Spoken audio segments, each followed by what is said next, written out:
do want to thank Ted, who has also been a delight, as well as Penelope Barreau, who was the originating genius for this. And I also have to, shall we thank the weather, because last week we wouldn't have been in this fantastic room, and I think it's especially appropriate because I'm sure, and I will look it up, that William Glackens exhibited at least once in his younger days in the Salmagundi Club. So it's perfect, and he also lived very close to it at one point at 9th Street and 5th Avenue.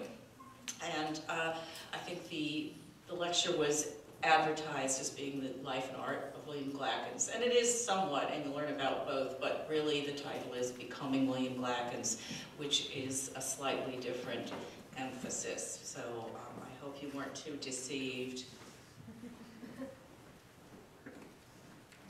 What I remember best about the pictures of William Glackens, said a critic in 1916, is that they've always made me sit up. I get the feeling of seeing something for the first time, and keenly, of a discovery. One reason why the critic felt that way was that in his best works, Glackens communicated that sense of discovery so keenly himself. He was on a journey of self-discovery too, and how he became what he was, and the choices he made are at the core of his art. They were not haphazard, although he made them seem felicitous. His task, slowly realized, was to absorb successive currents of European modernism and fit them into his own American subject matter and means of expression. What Clement Greenberg said about Glackens' friend Alfred Maurer would apply to Glackens himself. Neither wanted to be modern for the sake of modernism, but for that of self-realization. The exhibition I organized, which Ted referred to, which was in Florida, in Long Island, and on view in Glackens' native Philadelphia at the Barnes Foundation through February 16th, attempts to suggest that journey of realization, and I hope to do the same with a little bit more narrative explanation. And I hope that you also agree with me that after 50 years without a major examination of his work, this is an artist who deserves a fresh look, both for his work and in this case for the 34 years that he spent as a resident of Greenwich Village. Glackens was born in Philadelphia in 1870. And from 1872 until he moved away from home, he lived in this row house, the one with the white door, at 2027 Cherry Street, which still survives. It's close to the city center, and it's hub of schools, businesses, public buildings, and parks. He was admitted to Central High School, one of the most prestigious public high schools in the country, and the first one established in the state of Pennsylvania. With Glackens at Central High School were the artist and future villagers John Sloan and James Preston, and, wait for it, Albert C. Barnes. Sloan remembered that in high school, Glackens could draw in a way that amazed audiences of 400 or 500 gathered in the school assembly hall. He could hold the attention of the gathering for hours. And what Barnes was recalled was that the two were friends because they were both on the Central High baseball team. In November of 1891, Glackens enrolled in the antique class, which is drawing for cast, at the Pennsylvania Academy of Fine Arts at nearby Broad and Cherry Streets, which still, of course, is there. And just as Central High School offered the best secondary education for any Philadelphia boy, the Academy was equally distinguished as an art school and museum. Founded in 1805, it's the oldest art institution in the United States, and it was no place for amateurs. Mary Cassatt, George Caleb Bingham, and William Harnett, among others, had studied there. The school's reputation rose, and its curriculum was strengthened when Thomas Akins joined the faculty in 1876. He was made director in 1882, and he insisted on instituting strict training with an emphasis on the primacy of observation, on drawing, and on painting of the living model. He was famously dismissed from the school in 1886, yet in varying degree, his ideas continued to be a factor in the training of the city's artists well into the 20th century. Glackens attended the academy steadily from 1891 through October 1894. Taking so many classes naturally led to a widespread acquaintance with other students who also later achieved professional renown. Along with Preston and Sloane, Glackens was in courses at one time or another with Maxfield Parrish, with Everett Shin, who lived eventually on Waverly Place in West 12th, and Florence Scovell, who later married Everett Shin. Many of the classes Glackens took were in the evening because he had a day job. His first job was as an artist reporter at the Philadelphia Record, which also began to move his art in a distinctive direction. Before photo engraving processes were sufficiently refined for the efficient and economical reproduction of photographs, cartoonists, illustrators, and engravers supplied images to the newspapers. Starting in the mid-1880s, artist reporters were dispatched to the scene of breaking news, such as fires, accidents, sporting events, strikes, rallies, and parades. They took notes, they made on-the-spot sketches, and brought their materials back to the newsroom to complete a full illustration. A high level of draftsmanship, but also rapid execution, an eye for salient facts and details, and well-developed powers of memory were essential. In short, reporting provided invaluable training in plein air sketching, the faithful representation of nature, and pictorial composition. Glackens' natural abilities in drawing were tested and improved. He had to learn to handle multiple figures in motion and to convey clothing, posture, attitude, facial expression, emotion, and the overall situation in a few strokes. And these were the apprentice years for the eventual tour de force drawings for magazine illustrations, which show an entire world and its contingencies at which he was unsurpassed. And just over here, this is Madison Square, and this is the Eataly. This building is the Eataly building now. The artists thrived on their lives as reporters, but none thought much about larger ambitions. And that all changed for Sloane, Glackens, another artist reporter, George Lukes, and Shin in December 1892 when Robert Henry befriended them.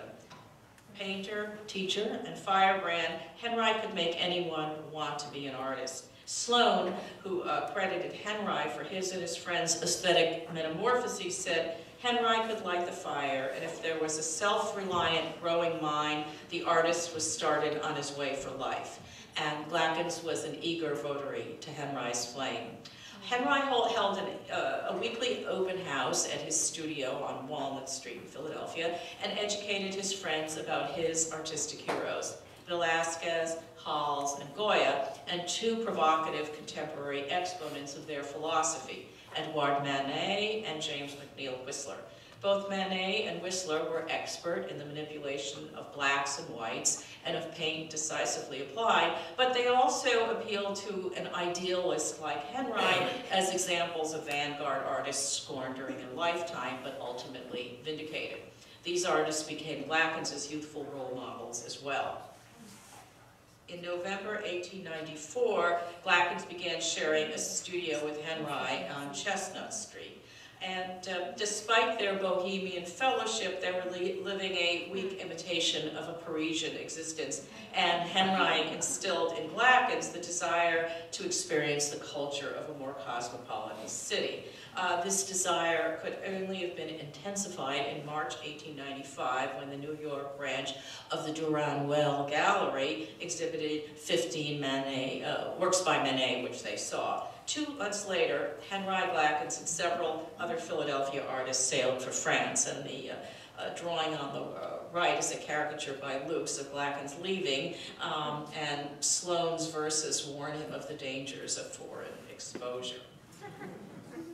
On June 11th, from Paris, Henry wrote to his parents, "We have nearly killed ourselves regularly every day in our efforts to see the salons before they close. There are miles and miles of pictures. There are many good things and hundreds of bad. There's lots of room at the top in art. Glackens thinks Paris a wonderful place. In October 1895, Glackens took a one-year lease on a studio in Montparnasse. He immediately began to explore what was unique to Paris, its broad boulevards, its parks, and a freer life conducted in its great public spaces. I mean, Paris was really the un-Philadelphia for him. He wanted the Louvre. It was a wonderful gallery, he wrote. There is no need of any other school. His stance combined what he had seen in the museums with the lessons of Manet, Whistler, and the Impressionists. Glackens said, when one goes boldly and directly to express an idea, he is at once assailed as clumsy. Yet Glackens was no stranger to street life, and the inspiration the cafes provided was an indispensable aspect of that journey of self-discovery. Glackens and Henry spent evenings together in the cafes and nearby dance halls. The crowd for Glackens was no longer a collection of shapes to be gleaned from afar as part of a quick event, as it had been during his newspaper days. Now his observations were more intimate. He examined the specific relationship of individuals to one another, their colors, movements, and emotions. The vivacious interaction of individuals was an index of personal liberty. He was fascinated by the immediacy of cafe life, where men and women mixed as they pleased and couples flirted nonchalantly in public. And in Balboulier, one of two canvases he painted of encounters in this famous dance hall near his studio, Glackens used a Manet-like restricted palette to advantages. Whites, greens, and the occasional flashes of reds and yellows set off the dominant blacks and umbers. The nocturnal crowd scene with figures embedded in the background suggests that he'd assimilated the nighttime paintings of Toulouse-Lautrec, whose posters were ubiquitous in the city. But above all, the vigorous brushstrokes, oops, excuse me. Oh, wait a minute, I need to go. These brushstrokes, for example, on the jacket and petticoat, which are signals of artistic bravado and seductiveness, draw our eye to such erotic details as the dancing woman's petticoat and invite us to embrace the pleasure and the variety of this world. Another important painting from this time is La Villette, and it certainly shows that Glackens was experimenting with Whistler's motifs and methods. Featuring a high arched footbridge with a parade of dark silhouetted figures below it, La Villette is highly reminiscent of this nocturne by Whistler, which was in turn was inspired by the Japanese woodcuts of Hiroshige. Glackens also chose to portray the scene before him at twilight, Whistler's favorite time, when forms become indistinct. La Villette was an industrial neighborhood in northeastern Paris where the livestock markets and abattoirs were located, and the water traffic was dense. Like Whistler, Glackens could tease out unexpected beauty in banal urban areas, especially when they were cloaked in fading light. After Paris, Glackens moved to New York in 1896 to work as a newspaper illustrator. And while establishing himself as an illustrator, he also had to determine which aspects of the city to paint and how to represent them technically, aesthetically, and psychologically. Several genre paintings that survive from this period do not depict the bustling centers of the city. Instead, they're situated in isolated ragtag areas on the edges of something else, as La Villette was. At first, Glackens seems to have avoided the metropolis almost deliberately. For example, and outside the Gutenberg racetrack, Glackens registers the present displacing the past and the contrast between the advent of early 20th century technology and a fragile human component being pushed to the margins of life.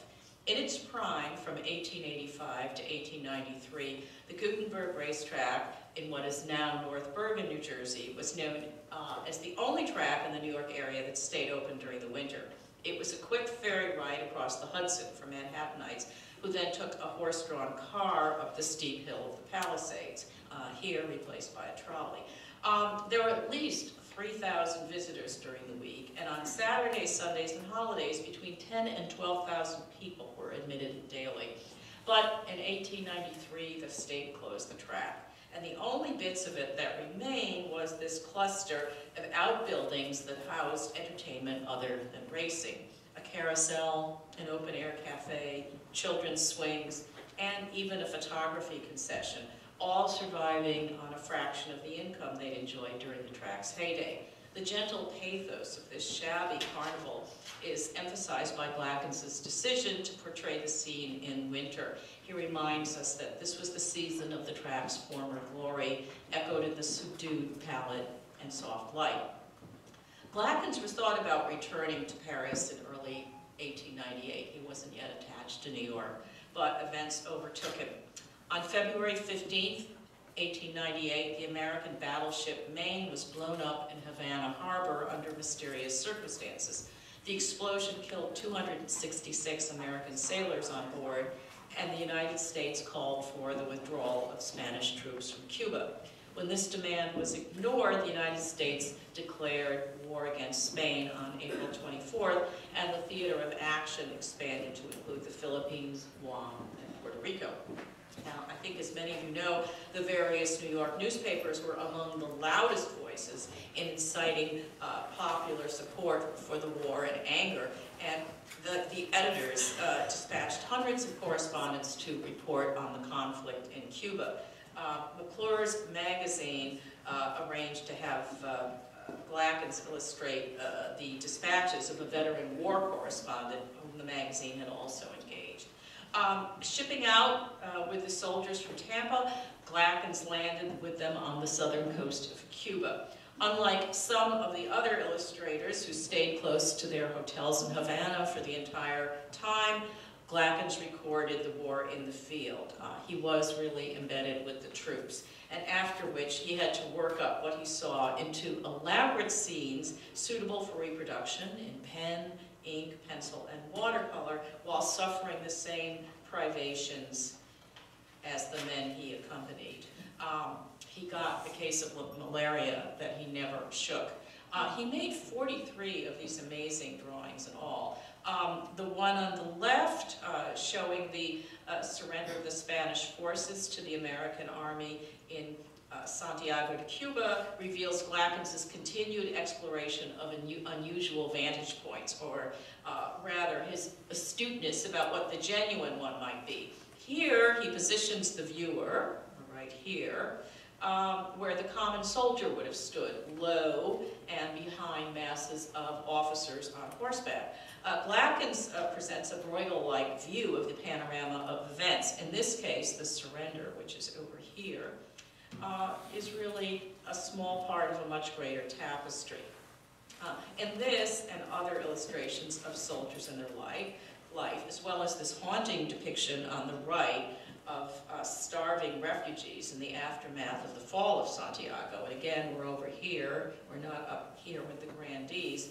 The artist lets us know that the actions and experiences of individual human beings are much more important than the pomp and the ceremonies of generals. And this democratic idea would later power the paintings of Glackens and his friends in making up the Ashcan school.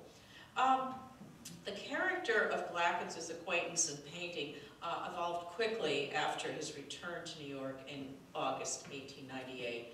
No longer a newcomer, he adjusted to the intoxicating lures of Manhattan. It's as if the war experience somehow codified what he was to do. There's suddenly little or no indecisiveness. In 1899, he took a studio at 13 West 30th Street in the heart of the Tenderloin, a wide open zone running between West 14th Street and West 34th Street, so in essence, Chelsea. Beer gardens, gambling houses, drug parlors, dance halls, and brothels flourished there, along with cafes, restaurants, and both vaudeville and legitimate theater.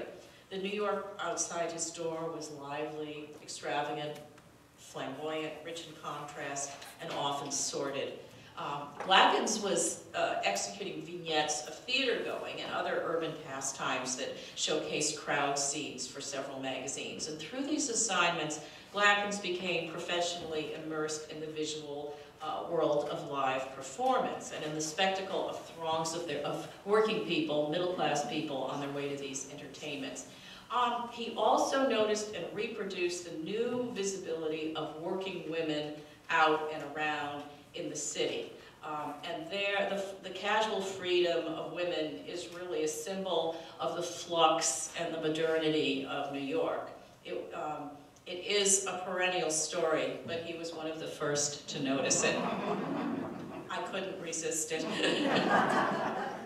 And this flood of tantalizing visual sensations shaped his apprehension of the modern city. Robert Henry moved to New York in August 1900, and he started arranging exhibitions for his coterie. His first effort, a group show in April 1901, announced a few pictures by 7 painters, including Henry Glackens, Sloane, and Alfred Maurer. It lacked a checklist, so its contents are unknown. But this exhibition was nonetheless the germ of the Henry Group's shows that became effective weapons for political and aesthetic change within the American art community. The show's one review was friendly, and its author was the critic Charles Fitzgerald, who worked for the New York Evening Sun. Fitzgerald and Glackens became friends, and Fitzgerald introduced Glackens to Maurice Prendergast. In 1903, Glackens painted Fitzgerald, and the portrait constitutes one of the artist's last meditations on Whistler, as I think you could see. Now, unlike the 1901 venture, the next exhibition Henry organized caught most of the local critics' attention.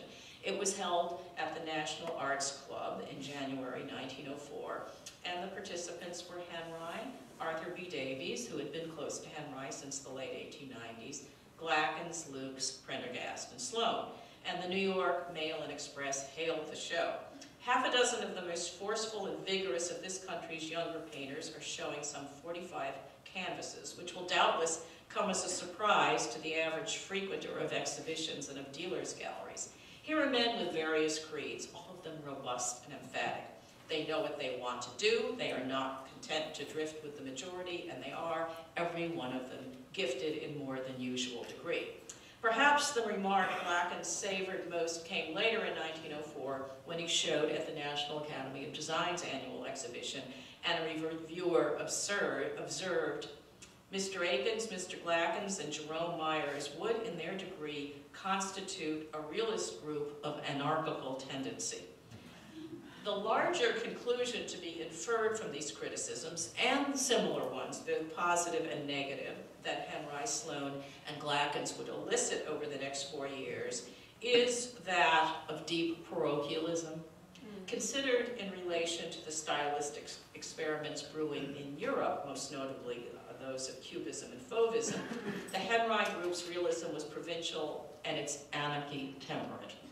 As Sloane explained, we found beauty in commonplace things in people. With a rather limited palette and through quick and direct work, we made pictures which have design and form because the intention was graphic and honest.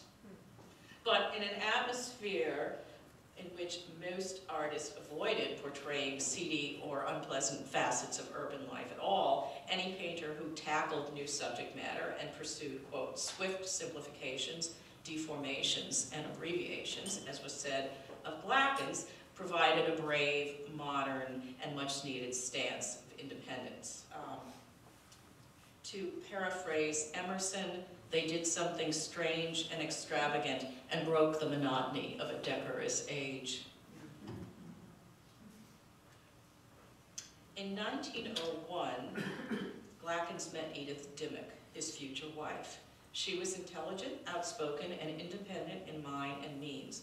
Born in Hartford, Connecticut, to a father who was a wealthy textile manufacturer and a mother who espoused women's rights, Dimmick defied even their expectations by moving to New York to become an artist. She studied with William Merritt Chase at his school and for several years at the Art Students League, so she too had a thorough professional education. Glackens and Dimmick were married on February 16, 1904, and their union permanently changed his financial circumstances. Her income made it possible for the young couple to live far more comfortably than they would have had on Glackens' earnings alone, and he no longer experienced the extreme financial pressures that dogged his friends. This portrait was painted a few months after the two wed. Edith wears an elaborate outfit, redolent of wealth and status. However, her amused expression as she eyes her new husband and watches him paint, affectionately taking his measure, suggests that she's not overwhelmed by her costume in the least. I think she was an excellent model, and I think she's enjoying the occasion to be with him as he works. Indeed, the hint of iconoclastic humor and sense of will give the portrait its contemporary sensibility. Glackens also adds a realistic still life to the painting, which you can see there. The ripe fruit may symbolize the couple's abundant marital happiness, but the spots and discoloration that occurred during the days that Glackens painted the still life are a nod to his commitment to address the facts of visual appearance, which also extended to his refraining from idealizing the image of his wife, who was vivacious rather than conventionally beautiful. Marriage also expanded Glackens' outlook artistically, if for no other reason that at first the newlyweds lived 2 blocks away from Central Park. As his painting always reflected his environment, he began to observe the great green oasis that was a refuge of all New Yorkers of all classes. One of his first attempts was May Day Central Park. In the past, Glackens had made spot illustrations of people sitting and driving in the park, but in this painting, he may have been inspired by his friend Maurice Prendergast's light-filled Central Park watercolors of children playing and adults promenading, which he would have known because Prendergast was living right next to him at the same time. Like Prendergast, Glackens viewed Central Park as an urban Arcadia, a harmonious universe uncorrupted by the sprawl around it. To him, it was also a dynamic and spirited place, and he celebrates the range of ages, types, and classes represented there. Now, I just want to, we have this from 1905, and he still visits Central Park, but I want to say for this audience that in June 1904, the Glackenses moved to 3 Washington Square North, which most of you know as Edward Hopper's residence from 1913 on. But it was an artist's residence long before the Hoppers got there. And besides the Glackenses, who lived there from 1904 to 1908, Akins had lived there and has had Augustus St. Gaudens. So it was very much an artist building. So from what you are going to see, every painting that you will see painted between 1904 and 1908, whether it is of the village or not, was painted in 3 Washington Square North or in Glackens' studio on the other side of Washington Square, which we will get to. So, as I say, even though I'm not showing you all village scenes, they were created in the village. The difficulty of getting into exhibitions remained an ongoing vexation to Henry, Sloane, Glackens, and Davies. Acceptance to important exhibitions in Manhattan was by no means assured. There were few commercial galleries then, and innovative and adversarial artists were frozen out of exhibiting societies, the most powerful of which was the National Academy of Design, and therefore their chances of gaining commissions and patrons were reduced just as their paintings were getting more adventurous. In March 1907, Sloane and Glackens talked over the prospect of organizing their own show, and when it firmed up, Henry chose the participants. Himself, Sloane, Glackens, Lukes, Shin, Arthur B. Davies, Ernest Lawson, and Prendergast. The group, which showed together only on this one occasion, was christened the Eight by the critic James Givens Huneker. Their show, which opened on February 3rd, 1908, marked a significant gain for artistic independence in the United States, for the artist's right to show what they pleased. All the participants knew that the Macbeth show would be noticed. 7 paintings were sold, 4 to Gertrude Vanderbilt Whitney, and none were sold by Glackens. But the publicity from the cause celeb of insurgency would be a bonanza to their reputations, and indeed the show did push them to the forefront of American art. Glackens was never vocal about these developments, but he understood their importance, and he selected 7 paintings he considered his best for inclusion. The following 2 have become the great touchstones of turn-of-the-century American genre painting. Glackens was an artist who sometimes paused before he began to vary his process or approach. That is, he would take a backward glance, usually in an artist he had admired and assimilated, before moving on to another kind of artistic statement. At Glackens on the left, he took up a motif he had treated several times before, that of a couple locked in an ambiguous social encounter, and the resulting dispassionate isolation of the woman from everyone else in the scene. And of course, here the inspiration is the great Manet. And I think at Glackens shows Glackens' clear-eyed commitment to psychological as well as visual realism. It's his own take on a bar at the Folies Bergère, both in its brilliant picturing of surfaces and in its examination of unromanticized sexual transactions. Now, Glackens located this scene in an establishment that had been essentially his local for years. Glackens Restaurant at 28th Street and 6th Avenue had opened in 1898, and Glackens had been a steady customer since 1899 when he lived on West 30th Street. It was a favorite haunt of artists and journalists, and it was considered one of the most authentic outposts of Parisian ambiance in New York. And the actors in this drama were as well known to Glackens as a location, and believe me, this is a performance. His stand-in for Manet's top-hatted man engaged with the barmaid was a man named James B. Moore, who had been the best man at his wedding. Moore was the owner of a cafe on West 35th Street that was a more bohemian rival of Glackens. Moore, who had the red face and coarse features of the immemorial masher of the era, was notorious among his set for the string of paramours he paraded around Manhattan. Now, because of this womanizing, it was assumed for years that the female figure in this picture was based on one of Moore's mistresses, but instead, she was Jean-Louise Glackens, the wife of the restaurateur, and indeed, you can see, if you look, there's a wedding ring visible on her left hand. So even though she is the professional equal of Moore, rather than a put-upon employee or girlfriend, Madame Glackens, like Manet's barmaid, embodies the world-weary detachment of a modern woman regarded as a commodity. Her reverie protects her from her seducer, but not from the delectation of the audience. From their body language, the pair knows she's on display, and he preens as he shows off this gorgeous possession. Her silken dress shimmers, her cloak pools over the chair into the foreground, and the audience is further enticed by the echo of the Manet still life of peonies and the sparkling array of bottles and glasses.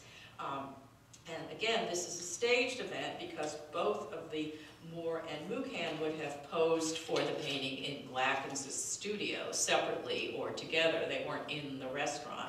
And he would have arranged their poses and chosen their costumes. And as an addition to this group of familiars, he includes Edith Glackens in the hat and Charles Fitzgerald in the table next to the leading players.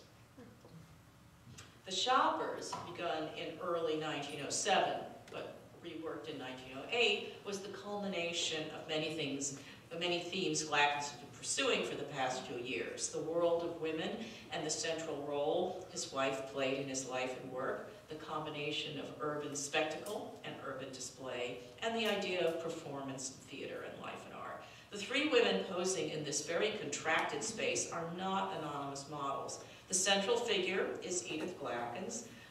The seated figure on the left is Lillian Travis, her friend and fellow student from the art students' league days.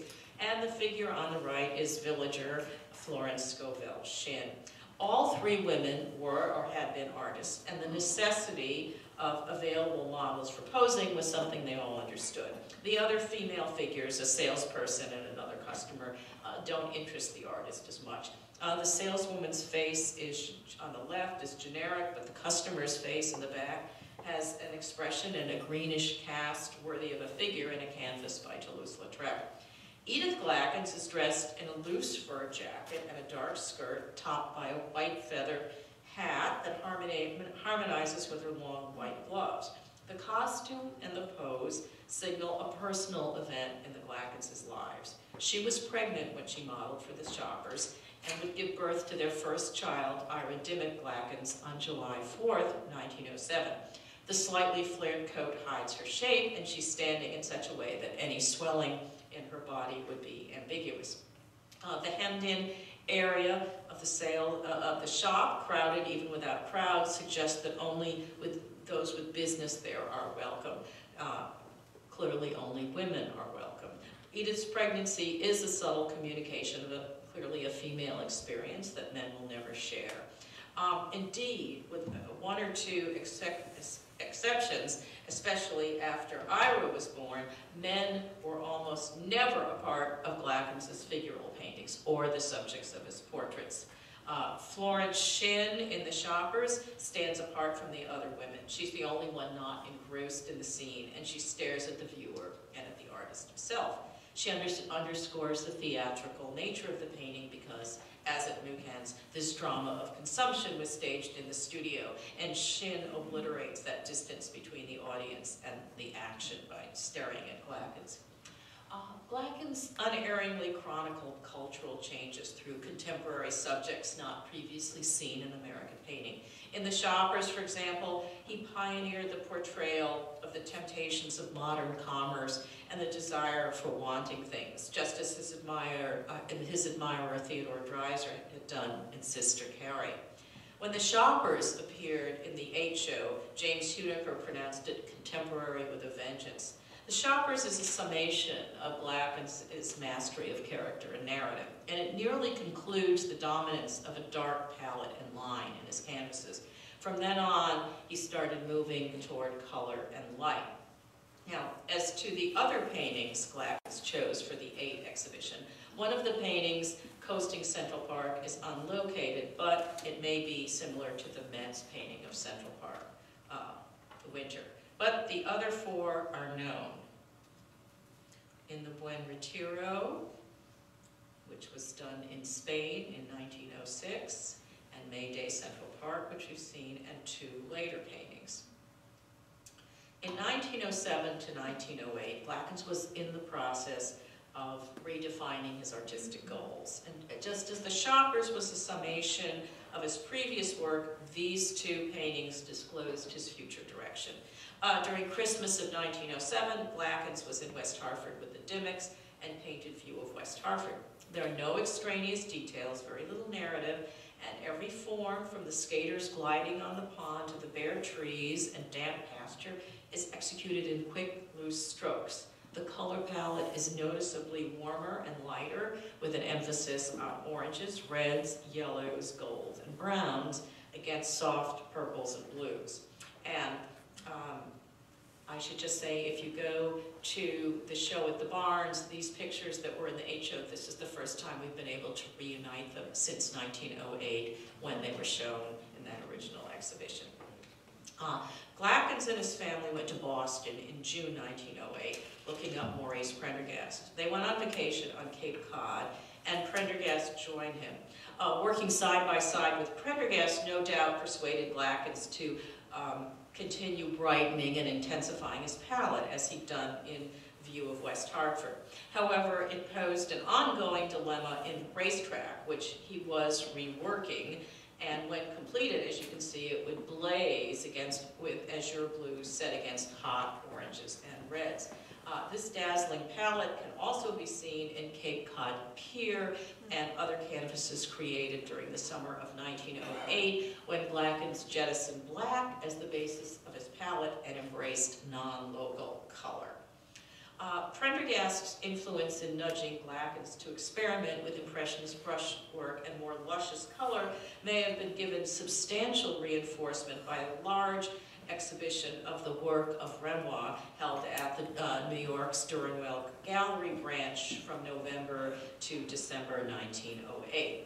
It had been consistently possible to view some of Renoir's paintings in New York for several years, but the 1908 survey, which consisted of 41 paintings and works on paper, offered a much more substantial view of the artist. Vaudeville Team, begun after Cape Cod Pier, shows a couple performing on stage. It's an ambitious painting, it's very large, and seemingly destined for an exhibition. It was one of several scenes, theater scenes he was working on. And unlike the other large paintings created during this period, Glackens did not exhibit vaudeville team. He may have felt that it was unresolved or that the canvas had become too autobiographical for his taste. The face of the male figure in the painting resembles the artist so strongly that the likeness can't be ignored. This reticent man may have been expressing how much he disliked his visibility on the stage of public life, which had drastically increased since the Aid exhibition.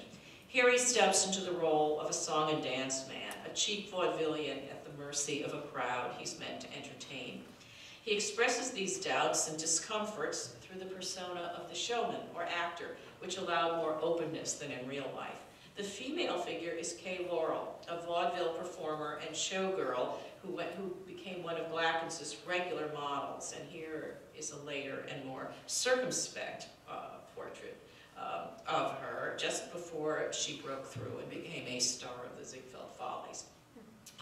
But the female image in vaudeville teen, youthful, vivacious, with a sensuous lupine grin, takes on a larger symbolic role, that of the artist's inspiration. Here, the brilliant and translucent color of the model's hair, skin, and dress point to a new source of creative study for Glackens, that of the chromatic radiance and textured brushwork of Renoir in particular, and bolder and more complex color relationships in general. Every step of Glackens' development would be evaluated in the press. In the female figure, here his evolving style is projected as a target of public scrutiny. Given the vortex of personal and artistic conflict suggested by this canvas, it's understandable why Glackens decided to keep vaudeville team to himself. However, he never showed it, but he did value the painting. In photographs of his house, which he bought in 1919 at 10 West 9th Street, vaudeville team hangs in his dining room, where all his guests could see it. Ira Glackens, William's son, kept this painting until his death in 1990, and then it was sold. It has never been seen in public before until the exhibition that's on view now, in the current exhibition, so I consider it to be a real treasure. In the aftermath of the Aid show and throughout the years, Glackens continued to experiment with Impressionist and Fauvist tenets. He defined his mature painting style, which was built on bold color relationships, expressive brushwork, an appreciation for the sensuousness of the medium, an interest in pattern, and a growing preference for the abstract character of a composition rather than its narrative core. These innovations, which Glackens found most meaningly stated in the art of Renoir, and Henri Matisse, which were essential to his development. Glackens always painted his world, and in the fall of 1908, its boundaries changed. The family moved to the second floor of 23 Fifth Avenue. They rented the second floor, which was at the corner of 5th and 9th Street, and it was in the home of the notorious General Daniel Sickles, which I hope someone has presented already to you, because he was a real rascal and flamboyant even for a villager. Glackens, the family moved into General Sickles' house, and he took a studio on the second floor of 50 Washington Square South, which has now been, of course, obliterated by NYU. The studio overlooked the square and provided a view of the park's arch, footpaths, trees, lawns, and roadways, because in those days, trolleys and buses were allowed to traverse the park. The emphasis of these oils was more on landscape and genre, focusing on color, light, and form rather than on the crowd or on social comment, which remained confined to the illustrations. And this brilliant illustration of Washington Square is, I think, sensational. And you see as well the brilliant rhythms and from this little study here, translated into this magazine cover, I think what a remarkable visual memory he had. to do, and sense of organization. Again, the drawings of the square reprise that Bruegel-like melange of figures, sharply observed and satirical, interacting in serpentine motion. Because Glackens left New York from June through September as a rule, the Washington Square canvases were painted during the rest of the year. Winter was especially fruitful. Fewer people lingered outdoors in cold weather, as we know, and the leafless trees revealed the arch, the green and brown lawns, the winding paths, the row of red brick buildings to the north, and the scattered passers-by that he could indicate with a few dots and dashes. I think street cleaners Washington Square and Washington Square exhibit Glackens' propensity to remain factual with his deepening desire for a more pictorial execution. I think in Street Cleaners on the left, he exploits the unpredictable outside his window. He sees something not recorded by other artists. City workers in their white caps and uniforms hosing down the muddy path and melting the snow. With fewer figures than the illustrations, the scene is intimate. He uses thin, fluid brushstrokes to catch the spray of water, which is countered by the diagonally brushed impasto snow and the multicolored streaks of reflecting water and ground. In the distance beyond the snow-covered lawn, he offers further displays of fluid, translucent color, as well as visible and smooth brushstroke. The painting is constructed of ever-widening concentric ovals that are suffused into a broader vision of urban life taking place on the borders of the square. The city laps at the background of the canvas. Washington Square, also set during a winter thaw, is not as aestheticized in its treatment of mud and rapidly dirtying snow. I mean, we're certainly in the season for these paintings. Glackens examines an unvarnished fact of life in New York, one that, of course, we really all experienced in spades last winter. Slushy, muddy, slippery streets, a real hazard. The square's messy paths are even more sparsely populated, although a few brave souls find their way through. The slabs and stabs of pigment here, this doesn't reproduce too well, are really an approximation. The pigment is an approximation of the heavy mud. The medium itself embodies the mundane, inconvenient weather conditions in the painting that is really troweled on. Note the bus or the green car there moving out of Washington Square. It becomes the focal point of the composition in the green car. Here, Glackens is revisiting the same corner where a woman hails a trolley heading north. He captures a bright, warm day, expertly creating light reflecting from the snow and the melting puddles of water through combinations of intensely saturated colors. And please note that snow is not necessarily white, or there's pink, there's brown, there's everything. He saw all the colors here. The green car looks as if it were painted outdoors, but it represents one of the artist's most effective syntheses of working directly from life while employing the observations and perceptions of the studio. The painting is so fresh that parts of it seem done at first stroke, but its full, spacious composition and purposeful patterning, beginning with the car jutting into the open foreground, were worked up from preliminary drawings. Glackens further explored voluptuous color harmonies and optical effects in the monumental family group, which also memorializes the interior of his apartment at 23 Fifth Avenue, which was decorated in oriental rugs and furniture upholstered in richly textured fabrics. I should say that after the Glackenses moved out, this is where Mabel Dodge moved in and lived.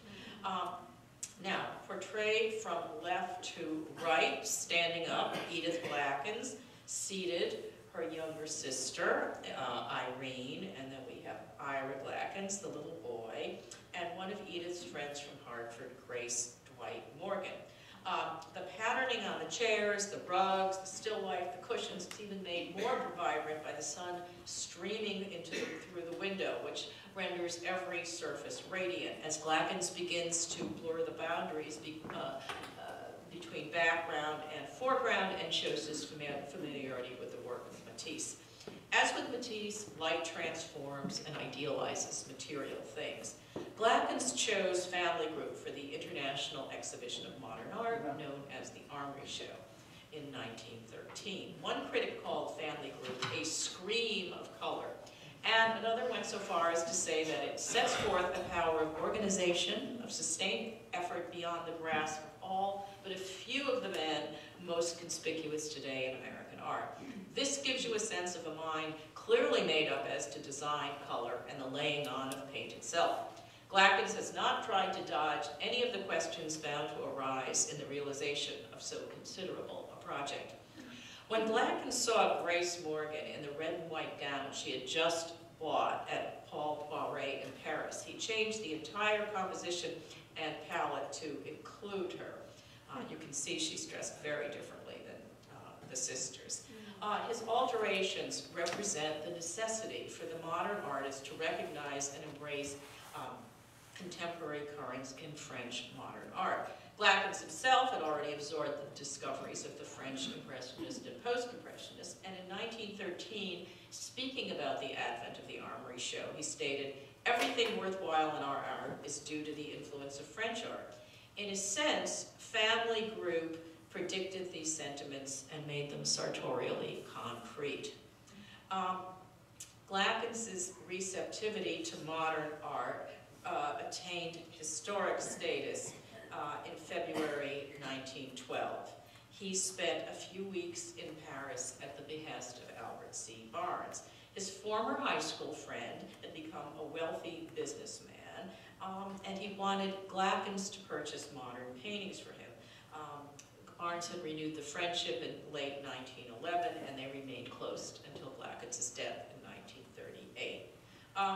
Glackens in Paris met up with Maurer. They made the rounds of the dealers, and Glackens ended up buying 33 paintings and works on paper.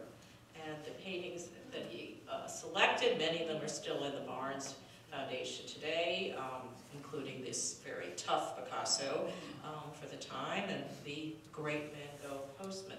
And they and the other pictures he bought became the nucleus of the fabled collection of the Barnes Foundation. Maurer also took Glackens to see the collection of Gertrude and Leo Stein, packed with masterworks by Picasso and Matisse. No one with Glackens' visual acuity would have emerged unimpressed by these extraordinary aesthetic encounters. One of the first canvases he painted after returning from France was March Day, Washington Square, which looks 10 times better in person. Even more emphatically than in the green car, Glackens made a virtue of emptiness, refraining from filling the canvas with surface incident. He planted abstract shapes in a figurative world and created breathing space through atmosphere, weather, and shimmering reflections.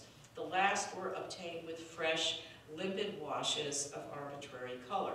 Short, wriggling brushstrokes activate the entire span of the picture as Glackens arrives at his own version of the optical restlessness of Impressionism.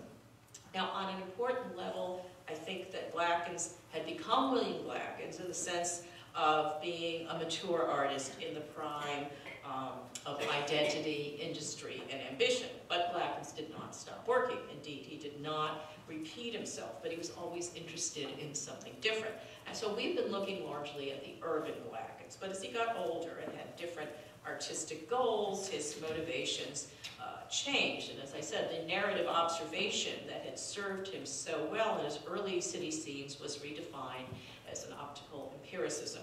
And these stylistic transitions moved Glackens even further away from Henry's aesthetic precepts and aligned him more closely with such painters as Maurice Prendergast, Alfred Maurer, and Marston Hartley, who had absorbed post-impressionism, fauvism, and expressionism and were exploring color relationships, as we've seen.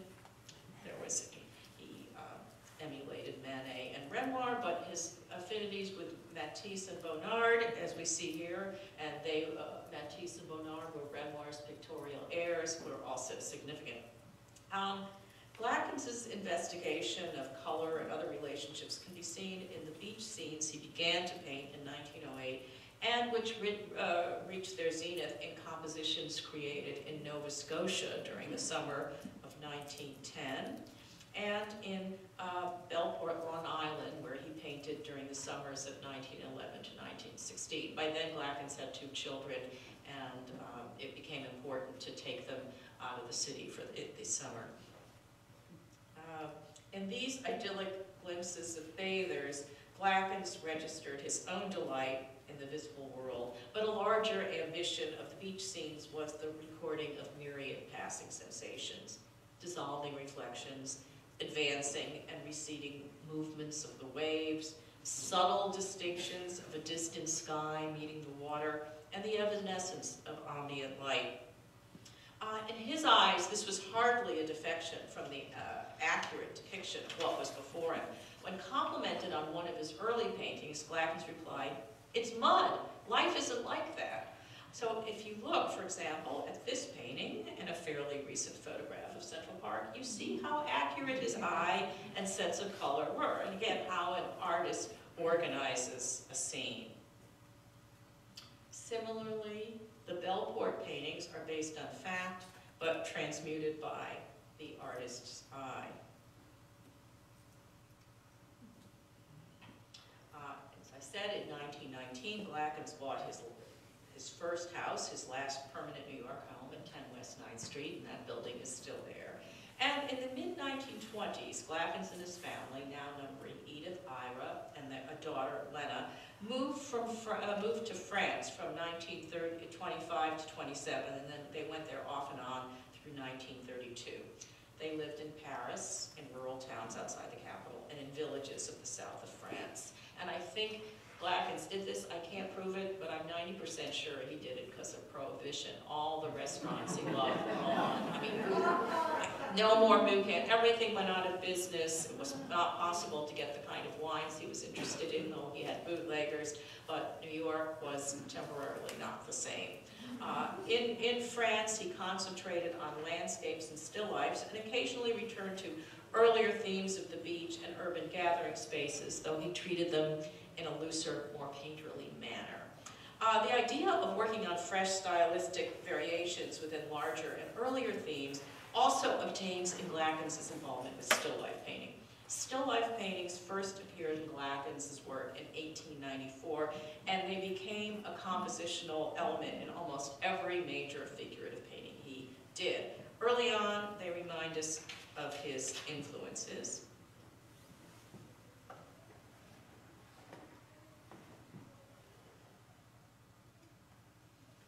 A little later, they're associated with domesticity and the secure, loved world of his family. From the mid-teens, independent still lifes became a dominant motif, and this was another proof that Glackens had moved away from the Henry group. Henry, Sloane Lukes, and George Bellows had little to no interest in still life, but from his knowledge of Manet's, Cézanne's, and Matisse's reinvigoration of still life paintings, Glackens, like Prendergast and Maurer, recognized the elevated status of still life painting among the French avant-garde and the American moderns. He painted more than 150 independent still lifes, and thus they were meaningful to him. Still life is not narrative, which is another reason why modern artists were drawn to it. And even the term still life is misleading. Healthy flowers can wilt. They're in motion as they turn toward the light, or they droop in response to lack of water. They're in a constant state of change. They're beings as well as objects. In Still Life with Three Glasses, you can really see how skillfully Glackens suppresses the space. I mean, the spatial structure in the picture is not a simple frontal view. Rather, he incorporates multiple perspectives. The dominant feature in Still Life with Three Glasses is not so much the still life, but the decorative wall design behind it, and then the patterned table. Although it's it's very hard to paint through the glass compote to get through several surfaces. In both of these paintings, as well as in Flowers on a Garden Chair, the interrelationships between objects also suggest relationships with human beings. There's an implied human presence. Someone put the flowers or the fruit in the bowl or on the chair. The bread that was in the still life was there to be eaten by someone. In 1935, 3 years before his death, Glackens finished the soda fountain. which strikes me as an attempt to participate in the contemporary scene. I mean, this is such a 30s picture, and it really is a look at American life during the 30s after a long interlude in France. I think he wanted to have a conversation with his, not just his contemporaries anymore, but the next generation of American painters and relate to what they're doing. You know, and as with the still lifes, he's both in dialogue with other artists and in reprising his interest in women, painting women active in the city, although the bars and high fashion, as you can see, think of at Nucans there, have given way to humble lunch counters and ready to wear. But I think you can see Glackens remained curious. He still harbored painterly ambitions. He was still interested in becoming. Thank you.